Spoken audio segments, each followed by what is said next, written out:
Assalamualaikum warahmatullahi wabarakatuh. Perkenalkan, nama saya Risman. Saya sebagai baiklah saya di sini akan membahas tentang integrasi nasional.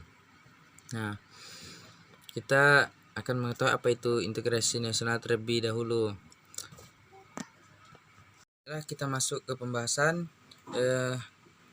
seperti yang kita tadi bacakan, apa itu definisi integrasi nasional? Nah, integrasi nasional berasal dari dua kata, yakni integrasi dan nasional. Integrasi ini berasal dari bahasa Inggris yang artinya integrate, berasal bahasa Inggris yaitu integrate, yang memiliki arti menyatu padukan, mempersatukan dan menggabungkan. Nah, jadi dan nasional berarti bangsa. Nah, jadi diambil kesimpulan, jadi integrasi nasional adalah menyatu padukan, mempersatukan dan menggabungkan suatu bangsa yang dimana dalamnya berbeda pendapat, berbeda. Nah, dalam Kamus Besar Bahasa Indonesia, integrasi nasional memiliki arti pembauran sehingga menjadi satu kesatuan yang bulat dan utuh. Nah, sedangkan secara politis, integrasi nasional ialah bahwa penyatuan berbagai kelompok budaya dan sosial dalam kesatuan wilayah nasional yang membentuk suatu identitas nasional. Secara antropologi, integrasi nasional memiliki berarti bahwa proses penyesuaian di antara unsur-unsur kebudayaan yang berbeda sehingga mencapai suatu kesatuan fungsi dalam kehidupan masyarakat. Nah, integrasi nasional ini adalah usaha dan proses mempersatukan perbedaan yang pada suatu negara sehingga tercipta keselarasan secara nasional. Seperti yang kita ketahui, Indonesia merupakan bangsa yang sangat besar, baik dari kebudayaan maupun wilayahnya. Di satu sisi, hal ini membawa keberuntungan, membawa dampak positif bagi bangsa Indonesia, karena kita bisa memanfaatkan kekayaan alam Indonesia secara bijak atau mengelola budaya yang melimpah untuk menimbulkan kesejahteraan rakyat. Namun selain menimbulkan sebuah keuntungan, hal ini juga akhirnya menimbulkan masalah baru bagi kita. Kita ketahui dengan wilayah dan budaya yang melimpah ini itu akan menghasilkan karakter atau manusia yang berbeda pula, sehingga dapat mengancam keutuhan bangsa Indonesia. Kedua, bagaimana proses integrasi nasional di Indonesia. Nah, modal awal integrasi nasional adalah adanya rasa senasib sepenanggungan yang dimiliki oleh bangsa Indonesia sejak dahulu kala. Nah, meski perjuangan bangsa Indonesia dalam mengusir penjajah pada selang waktu sebelum abad 20 dengan ditandai adanya sifat kedaerahan, akan tetapi rasa senasib sepenanggungan yang ditunjukkan oleh para pejuang dan pendahulu kita telah mencerminkan adanya benih-benih, yakni semangat kebangsaan yang pada gilirannya kelak akan membentuk keutuhan bangsa Indonesia. Baiklah, yang ketiga, apa itu faktor-faktor yang mempengaruhi integrasi nasional? Nah, di dalam integrasi nasional terdapat beberapa faktor yang mempengaruhi faktor-faktor tersebut, yaitu sebagai berikut. Yang pertama, faktor pendorong integrasi nasional. Nah, faktor pendorong merupakan faktor yang mempengaruhi kemajuan suatu proses atau tindakan tertentu yang dilakukan oleh seseorang maupun kelompok. Dalam perwujudan integrasi nasional terdapat beberapa faktor yang mendorong terwujudnya integrasi nasional di Indonesia. Adapun faktor pendorong integrasi nasional diantaranya, yang pertama, adanya rasa senasib dan sepenanggungan adanya rasa senasib dan sepenanggungan yang diakibatkan oleh faktor-faktor sejarah Indonesia telah mengalami sejarah yang kelam di masa lalu, terutama di zaman di mana Indonesia dijajah oleh bangsa lain selama bertahun-tahun. Nah, Indonesia kan lama telah dijajah oleh bangsa-bangsa Eropa maupun bangsa-bangsa lainnya selama bertahun-tahun. Nah, yang kedua, adanya ideologi nasional. Nah, Indonesia memiliki ideologi, yaitu ideologi Pancasila. Nah, sebagai ideologi nasional, Pancasila tidak dapat digantikan oleh ideologi manapun. Ya, ideologi Pancasila ini menganut walaupun berbeda-beda tapi tetap satu, Bhinneka Tunggal Ika. Nah, yang ketiga, adanya sikap, tekad, dan keinginan untuk kembali bersatu. Nah, faktor mendorong integrasi nasional ada di Indonesia ini adalah adanya sikap tekad dan keinginan warga Indonesia ini untuk kembali bersatu. Perbedaan dan kemajemukan di Indonesia bukanlah salah satu alasan untuk dijadikan faktor penyebab konflik sosial yang terjadi di kalangan masyarakat. Nah, dan yang keempat, adanya ancaman dari luar. Walaupun Indonesia sudah merdeka selama 75 tahun, bukan tidak mungkin ancaman dari luar itu masuk ke Indonesia. Ancaman-ancaman dari luar di era globalisasi sekarang ini tidak dapat diartikan sebagai ancaman yang menjajah seperti pada masa kemerdekaan Indonesia. Faktor pendukung integrasi nasional. Nah, faktor pendukung integrasi nasional yang pertama, penggunaan bahasa Indonesia. Nah, bahasa Indonesia adalah bahasa pemersatu bangsa.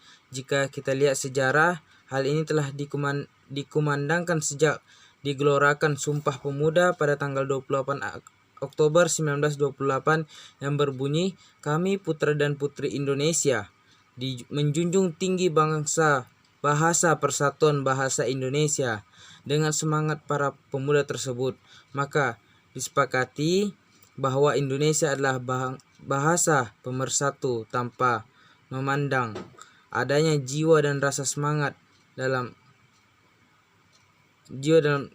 bergotong royong, berarti bekerja sama untuk mencapai suatu hasil yang didamba-dambakan di dalamnya. Nah, yang kedua, semangat persatuan serta kesatuan di dalam bangsa. Kesadaran akan pemersatu dimunculkan oleh semangat persatuan dan kesatuan. Hal ini diperlukan untuk menjalin rasa kekeluargaan, persahabatan, dan sikap saling tolong-menolong antar sesama dan sikap nasionalisme. Dan yang ketiga, adanya jiwa dan rasa semangat dalam bergotong royong, berarti bekerja sama untuk mencapai suatu hasil yang didambakan. Nah, adanya jiwa dan semangat bangsa Indonesia dalam bergotong royong berarti dia bekerja sama untuk bekerja sama-sama untuk mendambakan atau untuk mencapai hasil yang lebih cerah lagi. Yang ketiga, faktor penghambat integrasi nasional. Nah, ada beberapa faktor penghambat integrasi nasional. Yang pertama tuh kurangnya penghargaan terhadap kemajemukan. Yang kedua tuh kurangnya toleransi antara sesama golongan. Dan yang ketiga, kurangnya kesadaran di dalam diri masing-masing rakyat Indonesia. Nah, yang ketiga ini adalah kurangnya kesadaran kita di dalam diri masing-masing rakyat Indonesia. Dan yang keempat, adanya sikap ketidakpuasan terhadap ketimpangan dan ketidakmerataan. Nah, rakyat Indonesia ini mempunyai sikap yang ketidakpuasan terhadap ketimpangan dan ketidakmerataan. Nah, yang pentingnya integrasi nasional bagi bangsa Indonesia. Integrasi nasional merupakanlah salah satu cara untuk menyatukan berbagai macam perbedaan yang ada di Indonesia. Integrasi itu sendiri dapat dikatakan sebagai satu langkah yang baik untuk menyatukan suatu yang semula berpisah menjadi suatu keutuhan yang baik bagi bangsa Indonesia. Nah, jadi integrasi nasional ini dapat dikatakan sebagai suatu langkah yang baik. Jadi integrasi nasional ini adalah suatu langkah yang baik karena dimana awalnya orang ini rakyat berpisah-pisah, dengan adanya integrasi nasional ini menjadikan suatu keutuhan yang lebih baik bagi bangsa Indonesia. Misalnya menyatukan berbagai macam-macam suku dan budaya yang ada, serta menyatukan berbagai macam agama di Indonesia. Nah, seperti di Indonesia, kan di Indonesia banyak sekali itu suku-suku, budaya Indonesia ini kan sangat kaya dengan budaya. Nah, budaya itu berbeda-beda setiap suku itu. Dan agama di Indonesia ini telah ada banyak agama. Tapi ada integrasi nasional ini menyatukan antara itu semua menjadi satu yang utuh dan lebih baik lagi ke depannya. Selanjutnya, ancaman terhadap integrasi nasional di Indonesia. Ancaman militer Indonesia. Yang pertama, cara mengatasi ancaman integrasi nasional. Ancaman militer akan sangat berbahaya apabila tidak diatasi. Oleh karena itu, harus diterapkan strategi yang tepat untuk mengatasi ancaman integrasi nasional itu. Undang-Undang Negara Republik Indonesia tahun 1945 telah mengatur strategi pertahanan dan keamanan bangsa Indonesia dalam mengatasi ancaman militer tersebut. Pasal 30 ayat 1 sampai 5 Undang-Undang Negara Republik Indonesia tahun 1945 yang menyatakan bahwa tiap-tiap organ negara berhak dan wajib untuk ikut serta dalam usaha pertahanan dan keamanan negaranya. Yang kedua, usaha pertahanan dan keamanan negara dilaksanakan melalui sistem pertahanan dan keamanan rakyat semesta oleh Tentara Nasional Indonesia atau TNI dan Kepolisian Negara Indonesia Republik Indonesia atau disebut dengan Polri sebagai kekuatan utama dan rakyat sebagai kekuatan pendukung. Nah, jadi Tentara Nasional Indonesia dan Kepolisian Negara Indonesia Republik Indonesia itu sebagai kekuatan utama, dan kita sebagai warga negara Indonesia adalah kekuatan pendukung. Nah, jadi kita harus mendukung kekuatan pertama itu seperti TNI atau Polri. Kita harus membantu untuk pertahanan suatu negara. Nah, Tentara Nasional Indonesia terdiri dari Angkatan Darat, Angkatan Laut, Angkatan Udara, dan sebagai alat negara bertugas mempertahankan, melindungi dan memelihara keutuhan dan kedaulatan negara. Dan yang keempat, Kepolisian Negara Republik Indonesia sebagai alat negara yang menjaga keamanan dan ketertiban masyarakat, bertugas melindungi, mengayomi, melayani. Nah, jadi kalau seperti TNI tadi itu mempertahankan, melindungi dan memelihara keutuhan dan kedaulatan negara. Nah, sedangkan Polri bertugas untuk mempertahankan, melindungi melindungi, mengayomi dan melayani masyarakat serta menegakkan hukum. Nah, yang kelima, susunan dan kedudukan Negara Nasional Indonesia. Kepolisian Negara Republik Indonesia, hubungan kewenangan Tentara Nasional Indonesia dan Kepolisian Negara Republik Indonesia di dalam menjalankan tugasnya, syarat-syarat keikutsertaan warga negara dan usaha pertahanan dan keamanan diatur dengan undang-undang. Selanjutnya, contoh masalah integrasi nasional. Nah, sebenarnya contoh integrasi nasional ini banyak. Nah, yang pertama yang kita bahas ini adalah aksi protes dan demonstrasi. Nah, sebagai contohnya bisa teman-teman lihat di PowerPoint saya sebagai gambar itu. Aksi protes tersebut juga unjuk rasa yang selalu terjadi dalam kehidupan manusia. Hal itu terjadi karena setiap orang memiliki pendapat dan pandangan yang mungkin berbeda-beda, kan, jelas berbeda-beda.